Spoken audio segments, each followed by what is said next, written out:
আপনাকে স্বাগত জানানোর জন্য তারা অপেক্ষমান।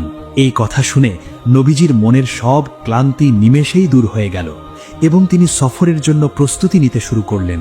অতঃপর জিব্রাইল আলাইহিস সালাম নবীজিকে সঙ্গে নিয়ে জমজমের দিকে এগিয়ে গেলেন। সেখানে অপেক্ষারত ছিলেন আরেক ফেরেশতা, হযরত মিকাইল আলাইহিস সালাম।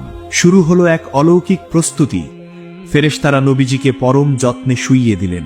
এরপর মহান আল্লাহ নির্দেশে জিব্রাইল আলাইহিস সালাম নবীজির বক্ষ মুবারক বিদীর্ণ করলেন, কিন্তু এতে কোনো রক্তপাত হল না, কোনো কষ্ট হল না।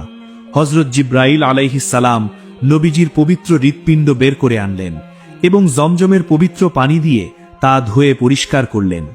এরপর একটি স্বর্ণের তোস্তরিতে করে আনা ঈমান এবং হিকমত বা প্রজ্ঞা দিয়ে সেই হৃৎপিণ্ড পরিপূর্ণ করলেন। এরপর তা পুনরায় যথাস্থানে স্থাপন করে দিলেন।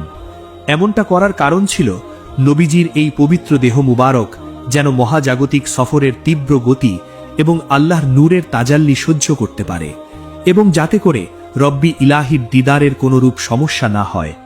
এরপর হযরত জিব্রাইল আলাইহিস সালাম নবী করিম সাল্লাল্লাহু আলাইহি ওয়াসাল্লামের পবিত্র মাথা মুবারকে একটি নূরানি পাগড়ি পরিয়ে দিলেন।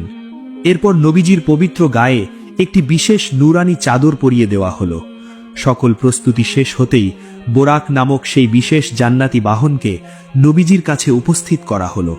তখন বোরাকটির কাঁধ শুধু মণিমুক্তার মতো জ্বলজ্বল করছিল, তার পায়ে যেন বিদ্যুৎ চমকাচ্ছিল, তার কপালে লা ইলাহা ইল্লাল্লাহু মুহাম্মাদুর রাসূলুল্লাহ সাল্লাল্লাহু আলাইহি ওয়াসাল্লাম লেখা ছিল। আর তার গতির ক্ষিপ্রতা এমন যে দৃষ্টির শেষ সীমানায় তার এক এক কদম পড়ত। নবীজিকে দেখে খুশিতে আর আনন্দে বোরাকটি চঞ্চল হয়ে উঠল এবং কিছুটা লাফালাফি করতে শুরু করল। তখন জিব্রাইল আলাইহিস সালাম বোরাককে ধমকের সুরে থামিয়ে বললেন, হে বোরাক, স্থির হও। তুমি কি জানো আজ তোমার পিঠে কে আরোহণ করতে যাচ্ছেন? তিনি হলেন আল্লাহর প্রিয় হাবিব, আল্লাহর বন্ধু হযরত মুহাম্মদ সাল্লাল্লাহু আলাইহি ওয়াসাল্লাম।